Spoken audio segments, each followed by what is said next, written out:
যদি এক কথায় বলতে বলা হয় তাহলে বলবো আমাদের দেশ আসলে দেবভূমি। এখানে প্রত্যেকটি প্রদেশের প্রত্যেকটি কোণায় ছড়িয়ে আছে অজস্র মন্দির। আমরা কম বেশি সকলেই হয়তো পুজো পার্বণে মন্দিরে যাই, কিন্তু যে মন্দিরে যাই সেখানকার গল্প জানি কি? আমাদের এই সিরিজ বিভিন্ন মন্দিরের গল্প নিয়ে। আজকে আমরা শুনবো সেই রকমই এক মন্দিরের গল্প, মহারাষ্ট্রে অবস্থিত কৈলাস টেম্পল। এটা আবার অনেকের কাছে ইলোরার 16 নম্বর গুহা হিসেবেও পরিচিত। হ্যাঁ, ঠিক শুনেছেন, ইলোরার 16 নম্বর গুহা। আমাদের ইতিহাসে পড়া বর্তমান মহারাষ্ট্রের ইলোরার বিখ্যাত কেভ লাইনের 16 নম্বর গুহাটি আসলে কৈলাস টেম্পল। ইলোরার 15 নম্বর গুহা, যেটি দশাবতার কেভ নামে পরিচিত, সেখান থেকে এই মন্দির অর্থাৎ 16 নম্বর কেভ মাত্র 210 মিটার দূরে অবস্থিত। আর এই মন্দির অর্থাৎ গুহা থেকে 17 নম্বর কেভ 400 মিটার দূরে অবস্থিত। যাই হোক, অনেক হলো এর অবস্থান বা ভৌগোলিক গল্প। এবার আমরা শুনব এই মন্দির তৈরির নেপথ্যের আসল গল্পটা। আমাদের এই গল্প শুরু হয় মেডিভাল পিরিয়ডের এলাজাপুরায়।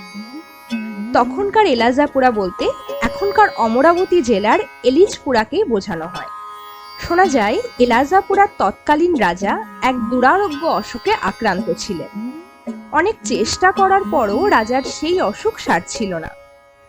সেই সময় মানিকাবতী, যিনি সেই রাজার রানী ছিলেন, তিনি ঘৃষ্ণেশ্বর মহাদেবের মন্দিরে পুজো দিয়ে প্রার্থনা করেন রাজা যদি এই অসুখ থেকে সুস্থ হয়ে ওঠেন তাহলে তিনি এলাজাপুরাতে মহাদেবের মন্দির নির্মাণ করবেন।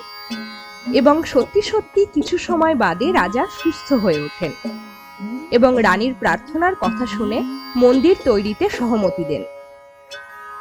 কিন্তু আমাদের গল্পের এখানেই শেষ নয়। রানী প্রার্থনা করেছিলেন তিনি যতদিন না মন্দিরের চূড়া দেখতে পাবেন ততদিন তিনি উপোস রাখবেন। এরকম অবস্থায় রাজা তার স্থাপত্যকারদের তড়িঘড়ি মন্দির নির্মাণের কথা বললেও খুব কম সময়ের মধ্যে কেউই এরকম মন্দির তৈরিতে রাজি হননি। কিন্তু তখন কোকাসা নামের একজন স্থানীয় স্থাপত্যকার মাত্র 7 দিনের মধ্যে রানীকে মন্দিরের চূড়া দর্শন করাবেন একথা বলে রাজাকে প্রতিশ্রুতি দেন। রাজা এই প্রতিশ্রুতির কথা শুনে কোকাসাকে এই মন্দির তৈরির দায়িত্ব দিলে কোকাসা তার দলবল নিয়ে উপর দিক থেকে অর্থাৎ মাথার দিক থেকে একটা মাত্র বড় পাথর কেটে এই মন্দির বানাতে শুরু করেন এবং মাত্র 7 দিনের মধ্যে এই মন্দিরের চূড়া নির্মাণ শেষ করেন। মজার ব্যাপার হলো এই বিশাল মন্দিরটি একটি মনোলিথ অর্থাৎ একটি মাত্র পাথর কেটে বানানো। এই মন্দির মহাদেবকে অর্পিত হলেও এর বিভিন্ন দেওয়ালে বিভিন্ন পৌরাণিক, ঐতিহাসিক এবং স্পিরিচুয়াল ফ্যাক্টস খোদাই করা আছে, যেমন রামায়ণ এবং মহাভারত। শোনা যায় রানী মানিকাবতীর নামে রাজা এই মন্দিরের নাম রাখেন মানিকেশ্বর এবং এই মন্দির ঘিরে গড়ে তোলেন শহর এলাপুরা, যা আমাদের এখনকার ইলোরা। তবে বিভিন্ন ঐতিহাসিকদের মতে এই মন্দির আসলে রাষ্ট্রকূট বংশের রাজা কৃষ্ণের আমলে তৈরি। কিন্তু বাস্তবে একটি মাত্র রাজার রাজত্বকালে একটি মাত্র পাথর কেটে 300 ফুট লম্বা, 175 ফুট চওড়া এবং 100 ফুটের বেশি উচ্চতার এই মন্দির তৈরি অসম্ভব। হয়তো এই মন্দিরটি রানী মানিকাবতীর আমলে শুরু হলেও সেটি শেষ হয় রাজা কৃষ্ণের আমলে বা তারও পরে। বর্তমানে এর স্থাপত্য কীর্তির জন্য এই মন্দির ইউনেস্কোর ওয়ার্ল্ড হেরিটেজ সাইটের তকমা পেয়েছে। আজকের মতো এটুকুই।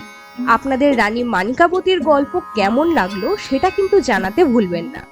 আমাদের এই সিরিজ ভালো লাগলে অবশ্যই একটা লাইক এবং আমাদের চ্যানেলকে সাবস্ক্রাইব করে দেবেন।